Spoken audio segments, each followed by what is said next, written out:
Hi, welcome back to the Personality Hacker Podcast. My name is Joel Mark Witt. And I'm Antonia Dodge. So we just talked about on the last episode taking massive action.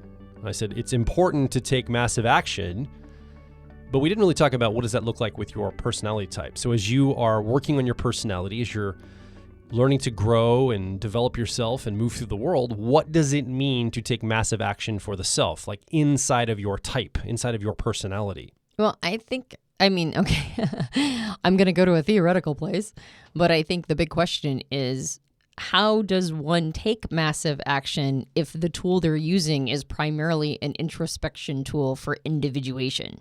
Yeah. Meaning that the purpose of personality types is an access point to your psyche. So if we are talking about personality types and talking about all these concepts of, like understanding how you're pre-wired and your preferences and your type and that sort of thing, how is that compatible with taking massive action?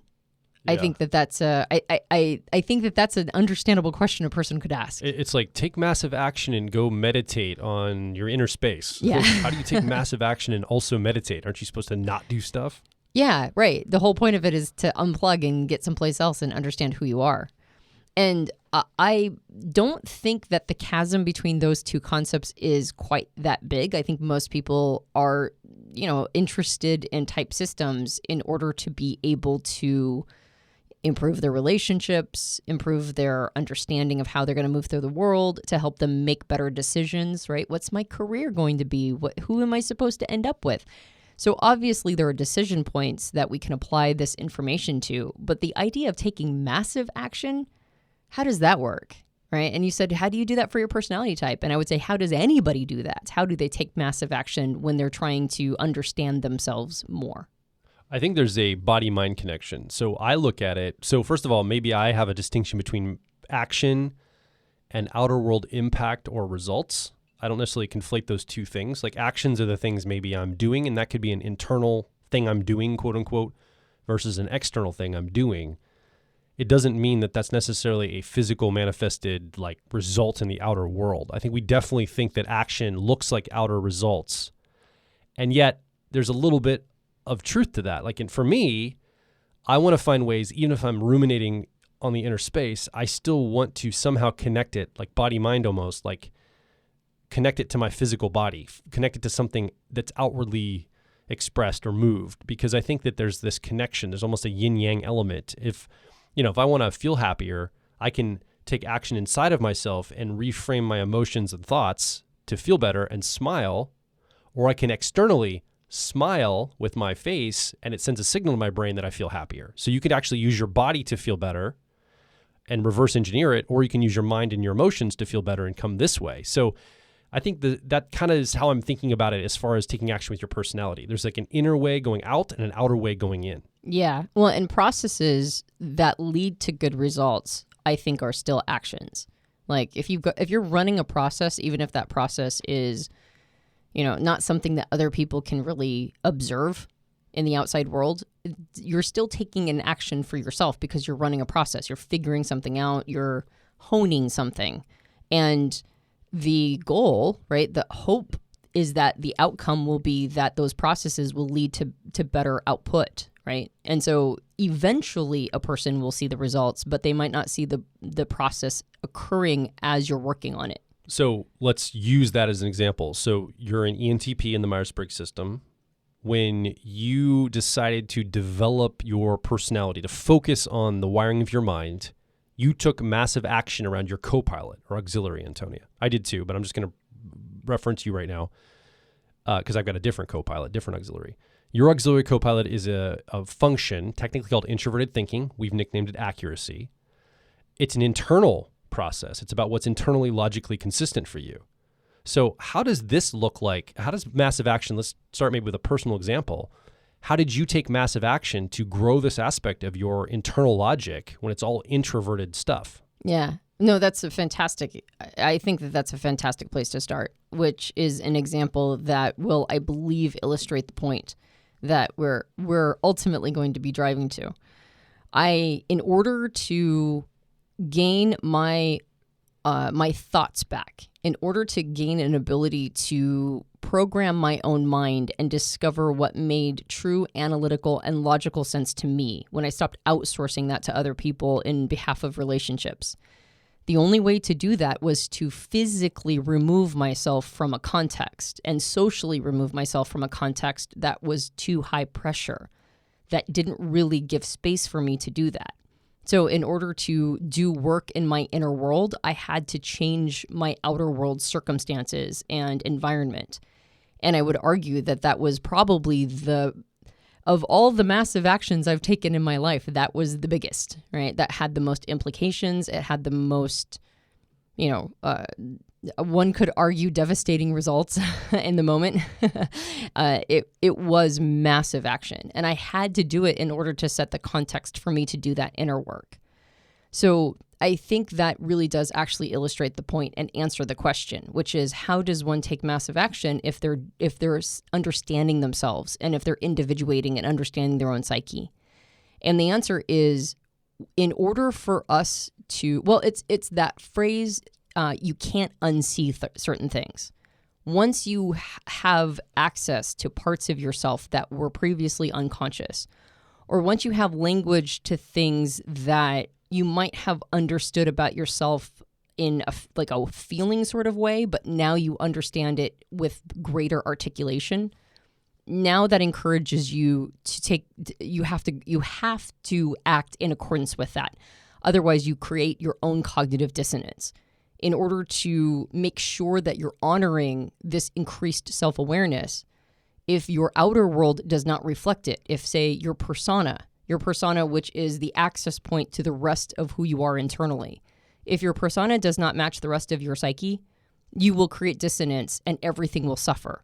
It's like it pulls a drain on everything. So in order to do any sort of internal work, any sort of individuation work, then you have to do persona work, which is how you show up to the world. And that's going to be a lot of action, right? Yeah. That's going to be a lot of decision making and the things you're choosing to do. So then the first step then is context we're talking about. And I did the same thing. I had to change my context. I had to change my physical life to be able to access my co-pilot or auxiliary. And again, we're just taking one aspect of personality right now in one typology system. So we're taking personality, we're going to the Myers-Briggs system, then we're going down into the car model inside the Myers-Briggs system, and we're isolating the auxiliary or co-pilot because we, through coaching, Antonia, have discovered it's one of the best avenues for growth for most people. And so we always start there. When we're giving advice to clients and our students, we talk about grow your co-pilot auxiliary function first, focus on that, and then move into the other areas of your personality and life. And so getting into the right context for that part of you to be expressed or to be grown is important. Having that as an introverted process, like both you and I have, it takes a little bit more intention and effort. I think people that have that co-pilot auxiliary as an extroverted process, it's a little bit like more straightforward, like just go do these things because it's extroverted activities. But getting that context right, I think, is important. And then I guess what I would say to make make what you said maybe more simple, the next phase would be, or maybe you didn't say this, I'm saying this, put yourself in situations where you will be triggered around the subject matter and energies that function deals with. So for example, for you, Antonia, introverted thinking or accuracy as your co-pilot auxiliary, if you can put yourself out of the main context you're in and then specifically take action to put yourself into contexts that will trigger your own logical fallacies for yourself. So you can kind of see, oh, I'm kind of an idiot when I just said that. That's not true. That's a logical fallacy inside of myself. Like a situation that mines that out of you, particular to introverted thinking accuracy. Now you're able to see how you're lying to yourself by putting yourself in those contexts. And for me as an ENFP, my co-pilot auxiliary function is technically called introverted feeling. Authenticity is the nickname we've given it. It would be good for me to put myself, and I did this growing myself, put myself in context to see what's authentic for me or not. To see, oh, that is not me at all. I feel very icky about that decision I just made or how I treated that person. Ugh. I triggered myself to go, ugh, or wow, that resonated. I feel deeply in alignment with that, right? I feel like that is something that is part of my identity and I want to do more of that. So I put myself in these contexts to get myself triggered. Yeah. Well, and you can't unsee it, right? Yeah. Like once you have that self-awareness, it's impossible, or it's not impossible, you can do it, but it's really painful to act in a way that is out of alignment with what you just discovered about yourself. And that includes relationships, that includes career paths, that includes like every aspect of your life, because we're the starting point of the rest of our lives. We're the one constant that moves through the environment and all of these other things that we're experiencing and dealing with. And so self-awareness is a trigger point to massive action. Well, it's a trigger point. Lack of self-awareness also leads to massive action. A lack of self-awareness leads to all sorts of actions. We just don't know what those things are. Like Carl Jung said, that we do these things, without making them conscious, we call them fate. And so we're already actually in some ways taking massive action. It's that understanding more about how we're wired and our personality type allows us to take the right actions. It's almost like, don't just take massive action, take the right massive action. And I think a greater understanding of how we're wired helps us do that. I think the other thing is we just did a whole series of podcasts on this, on taking massive action, or at least understanding type as a way to guide us through our lives. And I suspect that the reason why we're so on this right now is you and I are getting to a place where it's almost like we can't just keep talking about type anymore. We just can't do that. Right? It's not enough. And we have also seen how our personality types have influenced us to take both the right and the wrong actions. And when we take the wrong action, we go, why? Well, we know so much about type. Why did we do it that way? Like, we know this about ourselves. Why did we allow ourselves to get caught up in this thing, right? Like oh my gosh, there it is again. There's my introverted sensing or memory. Like I'm not finishing projects. I'm not doing them well. I'm not paying attention to details, right? Or there it is. My extroverted feeling of harmony has gotten me to not say things the way I needed to say them because now I'm playing the game again, or whatever it is, right? Your extroverted thinking or effectiveness gets you caught up in all sorts of business things that it's like, that wasn't the right action. I should have done something different. And an understanding of our type does definitely mitigate certain things. But unless we are using our awareness of how we're wired to make better decisions and take actions that allow us to calibrate faster, because taking massive action allows us to make the mistakes we need to make in order to understand the reality of all of this. Yes, I know that extroverted feeling or harmony is my 10-year-old or tertiary function. I know I have a tendency to, want to soft sell some of the things I think and make it so that people can't come after me for my objectionable opinions and that sort of thing. I know I have a tendency to do that, but the awareness of that doesn't, it's not that I'm already or automatically going to just not do that behavior until I start taking action and saying the things that I really think and maybe making objectionable, content someplace or whatever, something that's true to me. And I get that pushback. And then I've got to go, do I really believe this? Do I really feel this way? Do I really think this? And if the answer is yes, then I can't go back to soft selling anymore, right? And it's only through action that I understand those things. Even my internal processes, it's only through action that I get a reflection from the outside world that tells me this was the right or wrong thing to do. And I mean, part of this is also giving ourselves permission to make mistakes. But that's what massive action does, is it gives you an opportunity to play out how much of this has been theoretical and how much of this is actually applied information. How much can I turn into wisdom, not just data and information, but actual true wisdom, where I'm moving through the world with this information as like a supplement to all of the other sage advice that I'm using. Yeah. And I think that, again, the introverted processes, we've talked about yours as a co-pilot auxiliary, which is introverted thinking, accuracy, mine, which is introverted feeling or authenticity. ETJs and EFJs, or ESJs,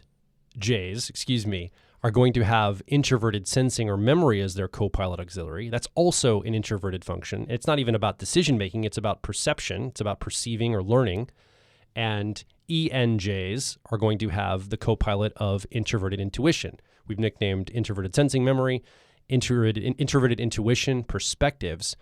And there's also action you can take here too, with these two functions. I would say with the introverted sensing or memory, my son, Sawyer, about 14 at the time of this recording. He's an ESTJ most likely. He's still young, but we're pretty sure he's probably an ESTJ.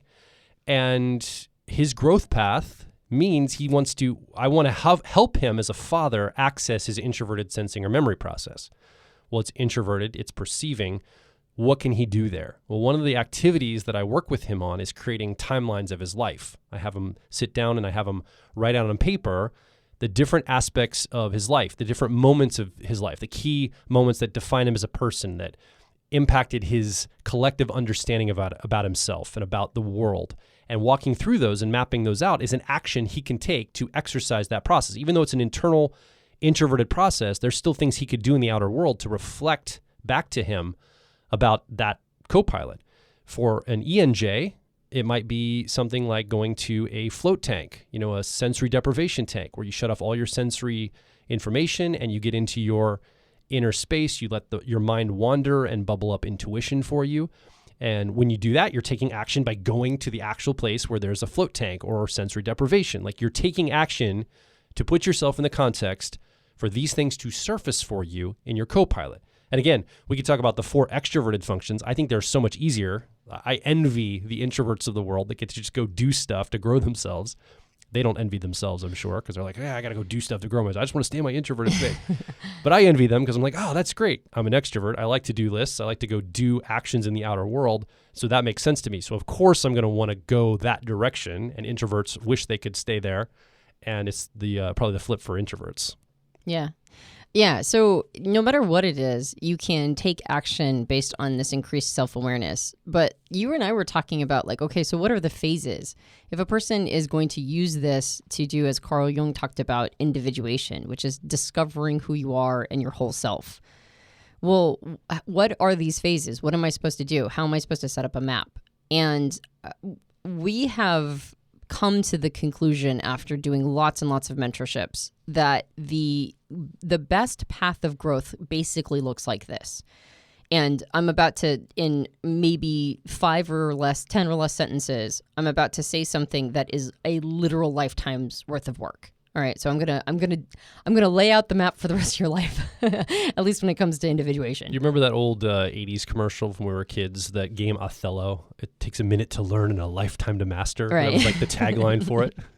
Yes, exactly. That's what this is. Individuation is a minute to learn and a lifetime to master. Yeah, exactly. Oh, I like that. So the first thing is you have to make sure that your dominant function, your driver function in the car model, is being honored in your life. Right? If it's not being honored, you're SOL. This is the function that you are most identified with. It is where you generate your energy. It is how you understand how to solve problems. And it is the place that we go when we're looking for ourselves. You're already down the road, by the way. They've already discovered their 4-letter code dichotomies, right? And then they know their car model itself, which are the 4 cognitive functions that influence how you learn information, how you make decisions. And then you're talking about the next step on that journey, which is the growth step. Okay. Back up. The first thing, if you would like to use this model as a map for the rest of your life, is the first thing is you discover your best fit type. And that is step 1, absolutely. And by the way, that all by itself can take years. Yeah. Right. That all by itself can be its own project. And there are many people who are pulling their hair out trying to figure out their best fit type. So there is advantages and disadvantages to that, by the way. And by the way, growth can help with that. Mm-hmm. Getting on the growth path anyway can also help reverse engineer best fit type. For sure. So best fit type all by itself is step 1. You're right. Okay. So then step 2 is to discover your Jungian cognitive functions that are associated with your best fit type. And your best fit type all by itself is going to give you a ton of information. Yeah. Oh my gosh, I'm an introvert. That explains 50% of the things that have ever gone wrong in my life, right? Or I'm an extrovert. Okay, that explains so much why, COVID made me want to blow my brains out or whatever it is, right? Okay, so that's the first thing. The first thing is discover your best fit type. Get all of those warm, happy chemicals that come from understanding yourself a little bit more, diagnose these big sort of chunks in your life and why you were the only thinker in a feeler family, and so they all think you're a terrible person, or vice versa, same deal, they all think you're a terrible person. It's the validation stage of type. Yeah, it's the permission. I'm not broken. I'm just different. Yeah, and it's going to be okay, and that's all right. And I get to like give myself permission to be that person. Okay, so you're right. That's step one. Okay. Step two is going, it goes further down the rabbit's hole. There's more to learn. There's more ahas and permission to be had. Gimme, gimme, gimme. Num, num, num, num, num. Right.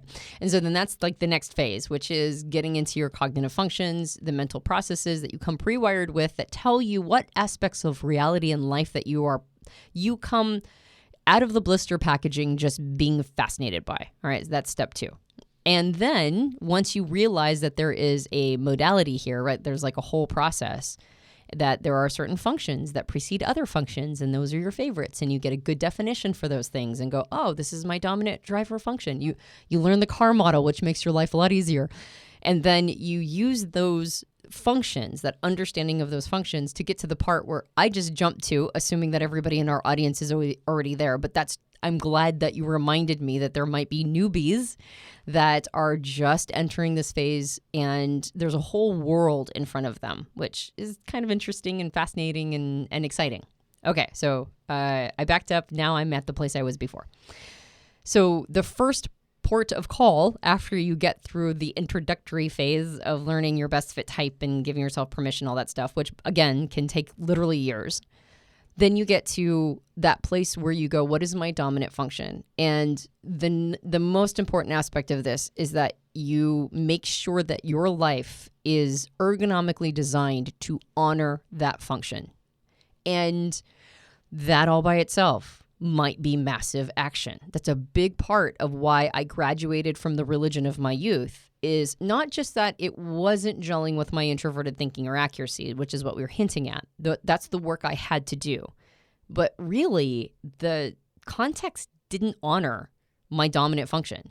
And so it effectively hemorrhaged me out, meaning that because I didn't have a situation that allowed me to feel like myself, then I was not able to stay there. We recorded an entire podcast about this, by the way, years ago, talking about types in religion as just a specific audio podcast that you might want to go, if you're listening along, you might want to go listen to. We talked about how a religion that honors your dominant, you're going to probably stick with. And if it doesn't honor your dominant or driver, you're probably going to end up leaving at some point. And you could almost see clusters of certain personality types in religions and certain types that aren't in religion, like clusters of like heavy thinking types often are not assembled in religions, like groups of them, because their dominant function's just not honored inside of those structures. Right. But religions that do honor that dominant thinking type will keep those types in there for longer, for sure. Yeah. And so I think folded into that podcast years ago is this idea that it's not just your paradigm or belief structure, your religion, it's any context, right? Does it allow you to really be in that function, to really manifest it, to grow it, to use it as, as John Beebe would call it, a hero function, right? Like something that allows you to solve problems and show up and be honored and celebrated. That's really important. So that's for the first protocol. And just like finding your type and then giving yourself permission to be that type can take years. Creating an ergonomic environment that honors and celebrates your dominant function and allows you to be there can take years. We're diagnosing entire life changes. I talked about leaving a religion that wasn't very kind to me when I left, right? I ended up losing everybody in my life. And so that was a many-year process. So again, a minute to learn, a lifetime to master. So then after you have your dominant covered, your driver process covered, that's when we kick over to what we call the growth place in your personality, the co-pilot auxiliary function. And we found that, this is a part of you that's not necessarily the hero of your life. It's not where you live all the time. If the dominant or driver, in a metaphor, you could almost associate it with like a fish inside of water. It's the water you swim in. You almost aren't as aware of it. You're aware of it when it's missing, but when it's there, it's almost like, yeah, this is how reality works for me. The co-pilot or auxiliary is a little bit different because it's something that you're attuned to, but you're more conscious of. You're more conscious that you're in that process or you're not. And sometimes it's something we avoid because it's the opposite attitude of our driver or dominant. So if we're an introvert, that means our driver or dominant function is going to be introverted. By definition, that means our auxiliary or co-pilot will be extroverted. And we might resist it because it's like, well, now I've got to get extroverted to grow that part of me, and just flip it for extroverts. I'm an extrovert, meaning my dominant or driver is an extroverted process. And so for me to slow down all the go, go, go that I want in life, to get quiet, to take action in that more introverted place of my authenticity or introverted feeling, well, that can be a challenge for me. And so I sometimes resist that and skip past it. And this is why we put a lot of emphasis on this process, is because this, we found in all of the years of coaching and guiding students and clients, we found this is the highest bang for your buck. This gets you the best return on investment of pouring into the self. Yeah. Well, and we tend to use it in behalf of others. Like the energy associated with this function is usually service to other people. And one of the reasons why we tend to skip it is because it gives us a sense of responsibility. The other thing is that we forget to apply it to the self because we are sort of pre-wired to think of it in terms of helping other people. There's a moment when we're like, oh, maybe I should be using it to help myself too, which is what happened to both of us. We mentioned before, my co-pilot's introverted thinking or accuracy. I was using that function for a long time to help other people understand concepts that I didn't even believe.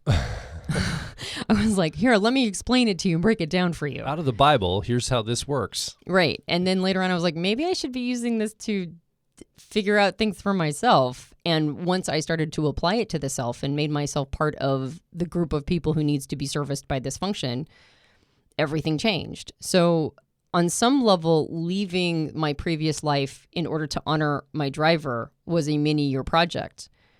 But so was figuring out what I actually believed myself, like what was authentically true and honest for myself. That was also a mini-year project. So that was huge. And Jung talks about the importance of this function. And when we get to what we call the 3-year-old, I'm going to reference back to it. But this is a critical function for us. It's not something that we can make a choice to avoid. We really shouldn't create identity around not being, associated with this function, because it's going to be critical and crucial for basically what I would call step 4. We will be right back. If you're focused on personal growth, I think you'll resonate with our core content over at personalityhacker.com. We want to see you understand how your mind is wired so you can generate motivation, improve social skills, find career opportunities, and master excellent decision making. But a quick warning, we are advice and action focused in all of our articles, podcasts, and videos. This means that we attract people who like to be challenged to become excellent, to take action, to put in the work to optimize themselves, not simply just gather more information. If you are committed to personal growth and ready to radically find your inner truth, then come over and be a part of our growing community of like minds at Personality Hacker. Now back to the show. After the co-pilot, then the next place we go is a balancing act between our co-pilot and our 10-year-old function, what's technically called the tertiary. And that, I think, is a lifetime to master. The balancing act between the co-pilot and the 10-year-old I don't think it's work we ever stop doing. Well, and I would, sorry, I didn't mean to cut you off. I would say that it's probably a early workload to get it balanced initially. And then what it is, it's a lifetime of maintenance and refinement. But it probably isn't like hard work for a lifetime. Yeah. Well, right. Exactly. It's like when you first start working out. It's the early part where you're kind of figuring out, okay, what's the right exercise regime for me? What's the right nutritional, diet for me? What should I be doing here? And in the early days, you're just trying to familiarize yourself with it. And so it takes a while to figure sort of the whole balancing act out at all. Yeah. Right. But then over time, you have to maintenance. And then you go, oh, I could actually be doing this a little better. I could be doing this a little better. Oh, there I go again. I don't have my tension point between these two things balanced, but and it's an important part of who we are. So we don't want to neglect it, but it needs to be, it really needs to understand its proper place. And that's the next part of development. Yeah. And so after we balance the 10-year-old and the co-pilot, now we kick over to the final part of the CAR model of the what's technically called the cognitive function stack, which is the 3-year-old or inferior cognitive function, or the process that lives there. It's the exact opposite of the driver or dominant function. So this is something that's a part of us, And it definitely shows up in, I guess how I would say it here is it's extremely an uncertain place for most people. Like when we're here in this part of ourselves, we're deeply uncertain. So we do one of two things. We either avoid it, kind of like not want to look at it, or we oversimplify it. We create like really simple rules for it. I mean, well, we do more than those two things, but those are the two general ways people approach it, right? Either push it away or just oversimplify how this process works or idealize it or something like that. Yeah, I think uncertainty is one of the best ways to understand this function because we can watch ourselves in a general moment of uncertainty and observe our tendency when we are responding to that feeling. And some people ignore anything they feel uncertain about, and some people hyper-focus on anything they feel uncertain about. And so that's the binary relationship we have with this function, is either we ignore it or we hyper-focus on it, and it takes over. Both of those are wildly inappropriate relationships with that function. And so the final step in the CAR model is to integrate that part of who we are, which is make peace with uncertainty. Make peace with this part of who we are that is going to encourage us to take actions that we are not certain of the outcome of those actions, and it feels wrong and off. And again, we're talking about, to some extent, a lifetime worth of management. Just like getting that balance right between the co-pilot and the 10-year-old is a lot of upfront cost to set it up, but then a lifetime of maintenance. The same deal with that fourth function. It is a high upfront cost to be able to figure out, all right, this area of life, there's a whole area of life represented by this function, and I'm just not connected to it. And whenever I think about it, it makes me feel really uncomfortable, and it makes me feel way out of my depth. So I'm either going to pretend that that part doesn't exist and outsource everything to somebody else, or I'm going to fret about the implications of my inability to get this down. And the actual place we want to land is somewhere between those two places. We want to land in a place where we go, I'm never going to feel certain here, but I do need to have this. I need to develop a relationship with it. I need to understand its needs and wants. I need to not just go here when it's suddenly reared its ugly head like a beach ball underneath water in a pool that suddenly bursts up and now it's a big problem. Or in a situation where the world demands me be good at this and I haven't spent even one iota of time trying to figure that out. And I'm now hitting like a place of critical mass with this. And those are very common relationships we build with this part of who we are. So integrating this is the next piece. And that's a lot of work. That's a lifetime of maintenance. But what's beautiful about doing that is there are many Jungian analysts that call this the gateway to the shadow or the unconscious. Just think of the shadow as the unconscious. And we oftentimes have an unconscious relationship with this part of who we are. It's unconscious, and the ways it shows up is unconscious. So if we can take the lessons of it and start to integrate it and start to pay attention to it, we can suddenly realize that there is a whole world of a deep unconscious that's available to us. And this was like the first opening. It's the first time we start to cross the bridge over into that place. Yeah. So we talked a lot about understanding type in general, your dichotomy, your CAR model, like the cognitive functions that show you how you learn information and make decisions. That's kind of the first setup.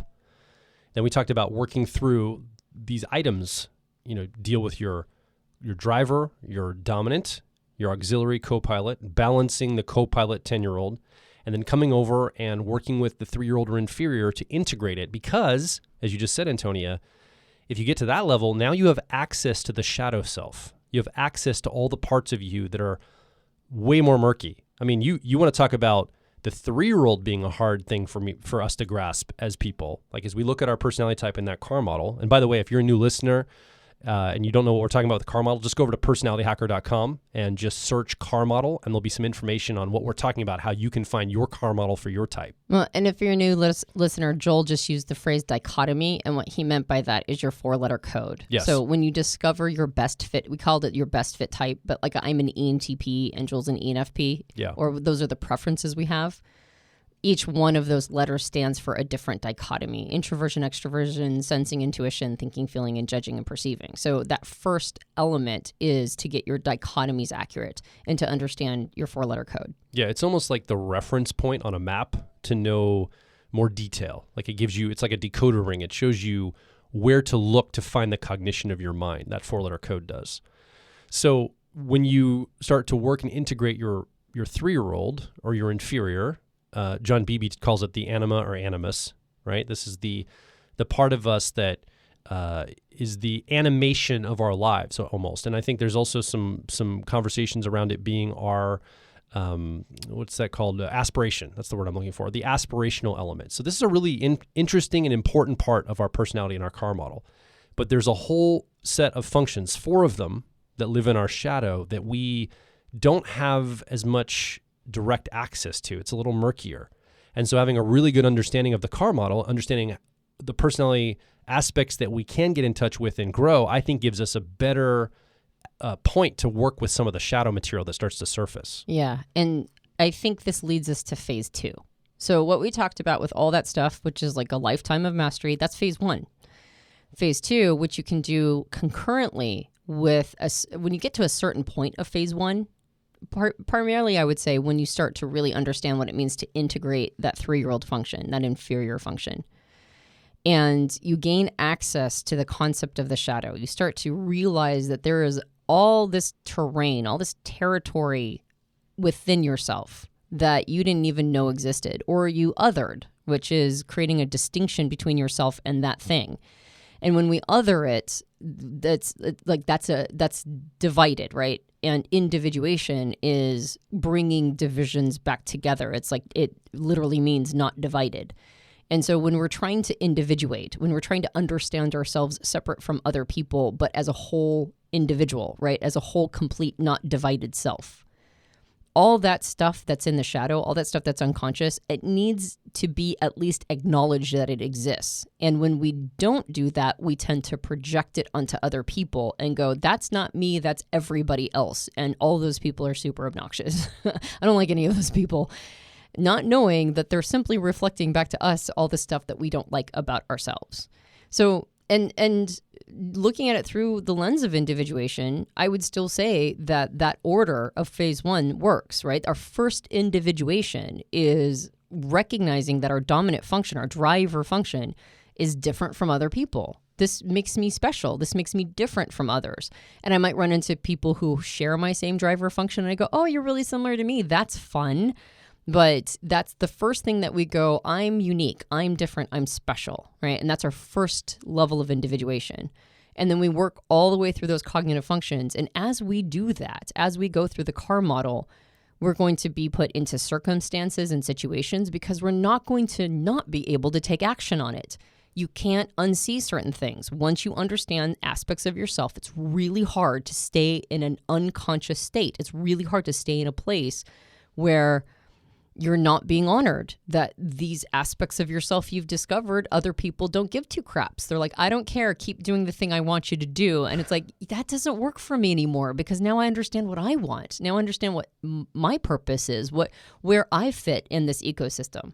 And it becomes unacceptable to stay in bad places. And every change we make, almost always when it's a change for ourselves, it's a change that honors who we are, it involves a big ecosystem change. It involves other people getting to know us just as we're getting to know ourselves. It means other people can't manipulate us as easy. It means that other people can't, insinuate we should be doing things that we now know we shouldn't be doing. And that will create conflict. It will create a clarity of the paths that we should be taking, especially if we've been on the wrong path. Yeah. I think, so what I'm hearing in what you're saying, like how I would contextualize this or how I would come up with an action step if I were to apply this to my life, and I could offer this to you too, listening, is that shadow part of us. Let's assume you've done the work, you've grown, and you've worked on your personality and you're continuing to work on it and you're ready to access some of the shadow stuff. I think shadow stuff comes out, and I mentioned this earlier in the growth part, through triggering. Like when we get triggered as people, What's happening is an aspect of our shadow is making itself known to us. We're seeing that for what it is. And often when we get triggered, we usually want to cut off at the source of what's triggering us. We want to just remove that element because we don't like the feeling that it gives us when it triggers us. Or we try to externalize it and say, well, that's a challenge out here. The trigger's happening out here. It's not my response to what's happening. The trigger itself is the problem. And we try to address the trigger rather than what it's doing to us, because the same event doesn't trigger some people and it triggers others. But to put it on the trigger is to give all the power away in that situation and put it onto the catalyst for how you're feeling. Well, that's simply just your response to what's happening. The same stimuli is a different trigger for somebody else. It might make them happy and it makes you sad. So at that moment, you have to reflect, well, why am I responding to this trigger in this way? Anytime you're triggered in life and you're looking to access that shadow material, you say, what is it about me as a response when this stimuli happens in the outer world and I feel this way or I respond this way? What can I look at in myself to understand more about how I'm wired and the aspects of myself that are murky, those shadow aspects that are really hard to discover about who I am? That's the moment when you have an opening. It's a very fleeting opening, I think. It's a very challenging opening to take the mental and emotional and intentional effort to focus on it and say, this is probably coming from me. It's probably not coming from the trigger. That takes maturity and a bunch of other things that I think you'll have if you put the attention to growing your personality type in your car model. When you get to the shadow and you start to put yourself in situations where you can be purposefully triggered, you're going to have the skills to process those triggers through the rest of your personality. You have grown. Yeah. So I think that's why we phase this in two different phases. You don't just go and start getting yourself triggered everywhere and be like, I got to deal with my shadow material. It's, I have all the resources I need because I've been working on myself and the disciplines of my mind, my heart, my emotions, my thoughts, my intentions, that when I'm triggered, I have the tools that I can dive deep into that. Yeah. Triggers shouldn't be avoided. They should be worked through.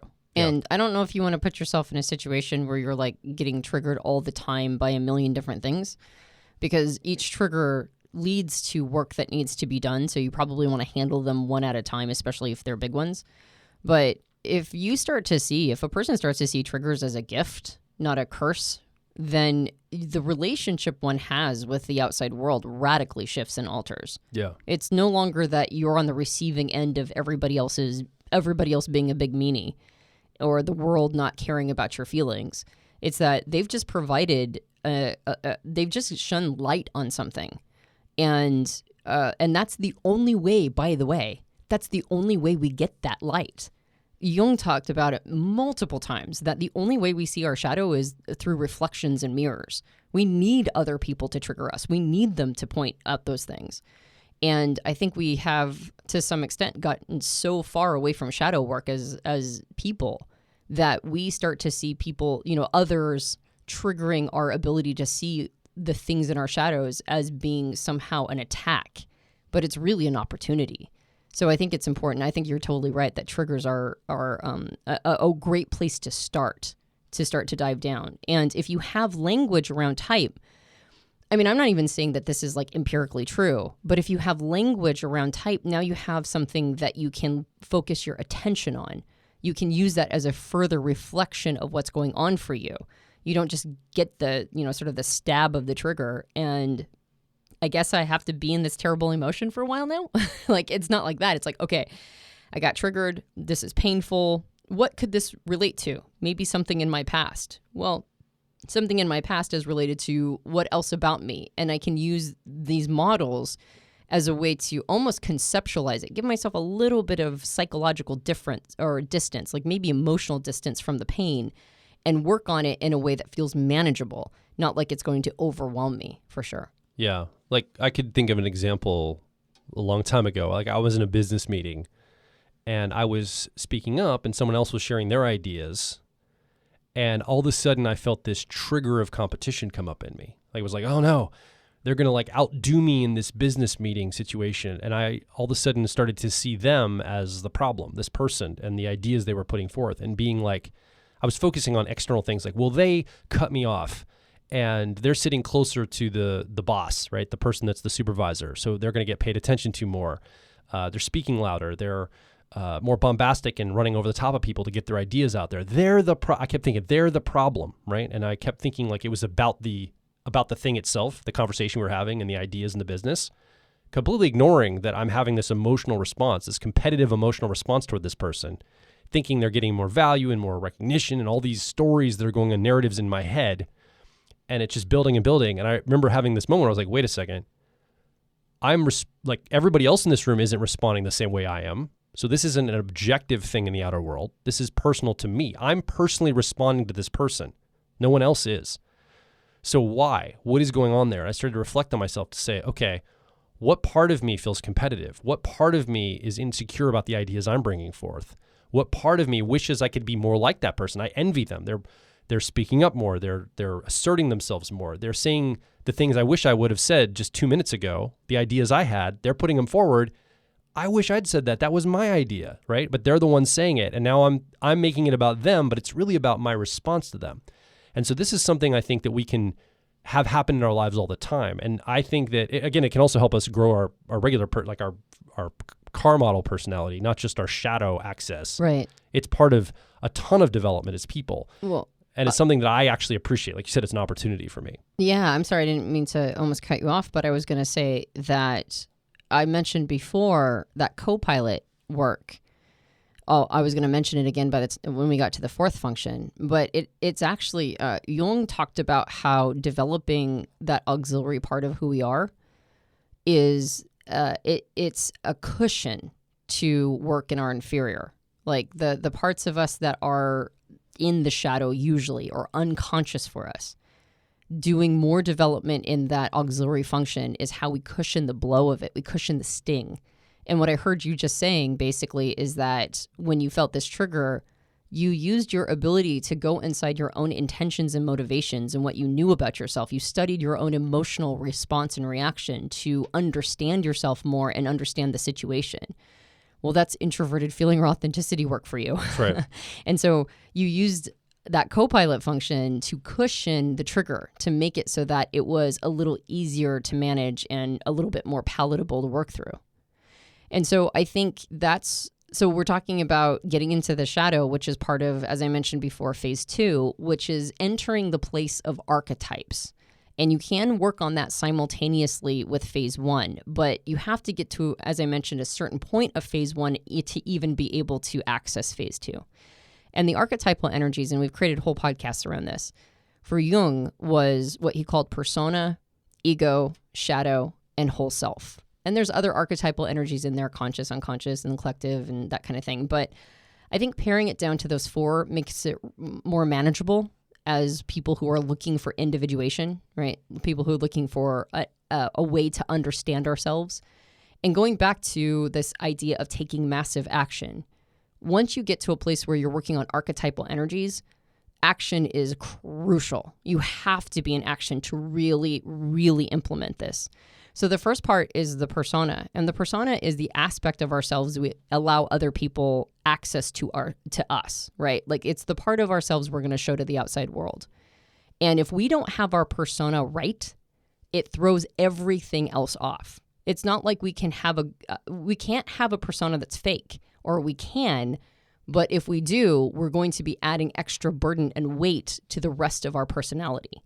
And so we do need to do persona work, as in not just making sure that we're not fake, but making sure that we are showing up and expressing to the world an accurate reflection of who we are and how we see ourselves with our growing awareness of who we are.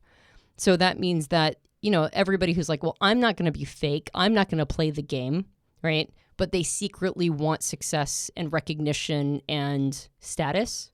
Well, that person's persona is in a divided place with their true ego and shadow work, meaning that they actually want all the things that come along with playing the game, but they have an attitude and they're not going to play the game. Well, that puts extra burden on their shadow. It puts extra burden on their ego because now it has to pretend something that isn't true in order to convince the outside world of something that isn't honest. Then the ego comes in, and the ego is the other part of this, where the ego is basically the narrative I have about myself. It's the hero element of me. It's my good part, quote unquote, the parts of me that I'm like, look, I'm a good person. I do the right things. Yeah, I mess up every once in a while. I'll go ahead and give you that. I've got some things about me. I'm not perfect. I mess up a little bit, but I'm a generally good person. I'm trying to do the right thing. I want to be attentive to other people's needs and live a good life. And I think this is where the ego shows up, and it's kind of our champion from within.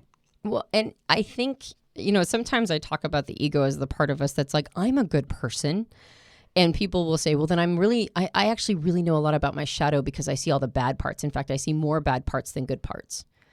I think to some extent we have been propagandized into believing that to be a good person, you have to own all the bad parts. And so in some weird sort of counterintuitive way, owning bad things helps you feel like you're a better intended person, right? And so it's not about being a good person. It's about being a well-intended person.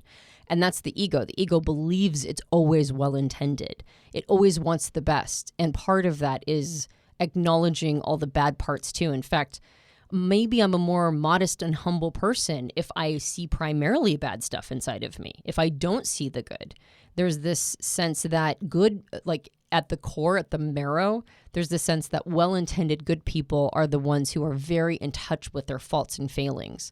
And so that's still ego as well, right? That can also be ego. It doesn't have to be necessarily shadow work, because when you get to the shadow, it doesn't really care about your intentions. Your shadow is there for defense. It's the unconscious part of you where you shove everything that you can't ameliorate into good intention. It's the part that has all the icky, drossy stuff. And so acknowledging faults is not necessarily a shadow work. It can still be ego work if it always has the patina of I am well-intended. This makes me a good person. And then the whole self takes in everything. It takes in the ego, the shadow, the persona, the parts we didn't name. Like everything gets part of the whole self. And that's really where we're driving with a growth path using personality type. In our personalities is a whole self. Like we want to find a complete joyful expression of whole self. Mm-hmm. Yeah. So you can see how in phase 2, which is entering archetypal understandings, also requires massive action. Like if your persona is off, if you are presenting yourself in any sort of false front to the rest of the world, you're going to create a further burden on the rest of your conscious and unconsciousness. And that means you have to get your persona right. And persona is a hard thing to really get right. I mean, I've been swimming in this world for over a decade. And I recently realized that my persona has very disingenuous elements to it. Like it's fake. And it was actually associated with another typology system of the Enneagram. But I realized that I have a resistance to things that look good. I have a resistance to it. And it's part of my shadow work to deal with me othering things that look good. We call it sizzle and steak, right? All sizzle, no steak.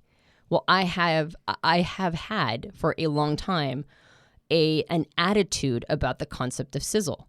And it showed up in my persona around myself, and it showed up in the persona of our business. And it was actually starting to undermine everything that I had this push away relationship to sizzle. But that's not an honest part of my identity. I actually like things that are quality. I like when things look good. I like when I look good. Like it really distresses me whenever I don't look good or I think I don't look good. That's like a true honest thing for me. And so I had to acknowledge that I had persona work to do. I have to give everything a facelift. I have to give everything in my life and in the company a facelift so it all looks better, so it can be more in alignment with my true authentic self, because my true authentic self cares about that. But I had an attitude around it based on insecurity that I would never be able to make things look good. I would never be able to look good. And so I had to do a ton of persona work. Well, that persona work has been 6 months to a year of work in our business, right? Moving from systems to other systems, moving from, certain apps that we use and certain ways that we're showing up. Like we are now doing, I would argue, some of the highest volume work that we've done in, at least for me, in years, to be able to get that persona right? That persona was off. So persona work itself requires massive action. And I would argue that ego work does the same, and shadow work does the same, and definitely getting to whole self, because now you have to get in alignment with what is true and honest as you go. So to wrap up this idea of how is introspection, how is understanding your personality, what's the relationship to that and massive action? And the answer is, how is it not? How is it not associated with massive action? How can people be into personality types and not be changing their entire worlds? Like, everything should be shifting and altering using this tool that allows us to get more and more individuated, further and further down the rabbit's hole of understanding our whole self. Yeah. I am thinking about this idea of persona work for you, and actions and massive actions stack on themselves. So your ability, Antonia, to do persona work in the last few months is predicated on the fact that you've taken massive action previous years working on other aspects of your personality. So way back in the day, when you left the faith background of your youth, and that faith background, based on their rules, completely cut you out, friends and family in the faith cut you completely out of all their lives. You were basically shunned. And then you had to put yourself in situations to find out what you truly believed or thought about how your mind was perceiving the world, like what you thought, not what other people told you to think. Taking massive action, letting your life get burned to the ground and restarting, like, that set the stage for you to be able to do the work you did more recently. And so you listening right now, just think about where you are on the timeline. You know, we're talking about shadow, ego work, persona. Maybe you're not ready for that. Maybe you just discovered your 4-letter code, the 4 letters of your personality type. And your next step is to learn about the CAR model and understand how those 4 letters translate into the cognition of your mind, how you learn information, how you make decisions. Like, that's the next phase for you. And the action from going from the 4 letters to the CAR model and the cognition of your mind is the action you need to take right now. And that will be the platform for the next action, and the next action, and the next action. Cal Newport has this idea of career capital. I think it's Cal Newport that came up with this, right? I hope I got the right author that talks about this. Basically, in your career, learning skills and understanding things that will build over time to make you more employable as a person in the career world. This makes you a more valuable worker, employee, small business owner, whatever. You're building that career capital. I think there's personal capital. I think building your personality type and taking action where you are right now lays the groundwork for more and more action over time. And so I think it stacks on itself and gets more nuanced as you go. Yeah, I would agree. And so I think having time periods where we're reflective and introspective and figuring out things inside of ourselves, where we're defining terms, when we're trying to sort of noodle something out, I don't think that that's antithetical to taking massive action. I think that they're compatible. I think that they're married to each other. These ideas of taking a moment to pause, get inside of ourselves, introspect, figure a little bit more out about ourselves, and then acting based on that knowledge. So massive action isn't something that, we're not bulldozers that are only ever constantly doing things. We're people who have, things come in waves. And sometimes it's time for us to noodle something through, and sometimes it's time for us to act on what we've just noodled through. Yeah. And that's, I think, the right balance. And so sometimes the podcast will be like, rah, rah, rah, go do shit. And sometimes the podcast will be, okay, though, let's think about this concept for a while and try to create a distinction around it. And then sometimes it will be rah, rah, rah, go do shit. And then sometimes it will be like, well, what does this thing mean for us? And that's, I think that's the right balance. Well, of course, we're not saying that you can't stop and learn something. Right. But we do have the phrase, we've talked about this before, true learning equals behavior change. Right. Like, if you truly learn and understand something, that's going to result in some behavior change. Otherwise, you really didn't learn it or make it your own, like really bring it in. You just kind of referenced it. Mm-hmm. But if you truly learn something, I think it equals behavior change. So you've been listening along to our conversation. You've been the third person here without a microphone, but we do want to hear from you. Come over to personalityhacker.com. leave a comment, ask a question, or more importantly, share your story about how these things are showing up for you. Where are you at on your growth journey? Have you taken massive action? Are you in a learning phase right now? Where are you at on the timeline of personality type? And I know, Antonia, you usually do like a nice closing pitch and talk about, liking and subscribing and all that. But do all that. Go like and subscribe wherever you can. But I want to really focus in on an action I think you can take today that will help move the needle for you in your life. We've just released, at the time of this recording, and if you're listening in the future, they're going to be out already, 16 brand new programs, one for each of the personality types in the Myers-Briggs system. So there's 16 different types. We have 16 different what's called owner's manuals. So it'll be your type owner's manual. These are available, and they walk you through the process of understanding that 4-letter code, the dichotomies, and then taking that code and then basically identifying and figuring out where your car model lies. So you can find out the cognition, the wiring of your mind, how you learn information, how you make decisions.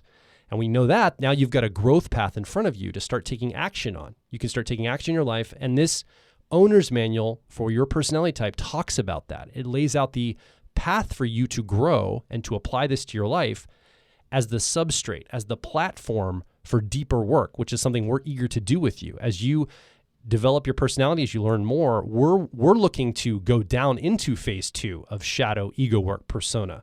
But it requires a group of people that already know themselves, that have some of these basics handled. And so a great place for you to start, especially if you're new, is in one of these owner's manuals. And you can find those over at personalityhacker.com. Find the type that is your type. If you don't know your type, we also have a test or an assessment you can take to identify which type is your best fit type. And then you can start your growth path with one of these owner's manuals. So do I do the thing? I don't know. I don't know what to do if I don't do the thing. We'll go ahead and do the thing anyway. Just want to draw attention to that. My introverted sensing or memory 3-year-old is like, what do I do? What do I do? Okay. If you enjoyed this podcast, you can subscribe to us on iTunes and various Android platforms. And if you leave us a rating and review on iTunes, it helps us out a lot. We have a book. It's called Personality Hacker. You can get it in all major book retailers. And if you leave us a rating and review on Amazon or on Goodreads, that also helps us out a lot. We have owner's manuals that are designed for your personality type. It tells you about your dichotomies, it tells you about your cognitive functions or your car model, and it gives you strategies for navigating your personality to become the best version of yourself. We're super excited about them. We put a ton of time and effort into them, so we recommend you go check them out. Head over to personalityhacker.com and find the owner's manual that is right for your personality type. Yeah. My name is Joel Mark Witt. And I'm Antonia Dodge. And we'll talk with you on the next Personality Hacker podcast.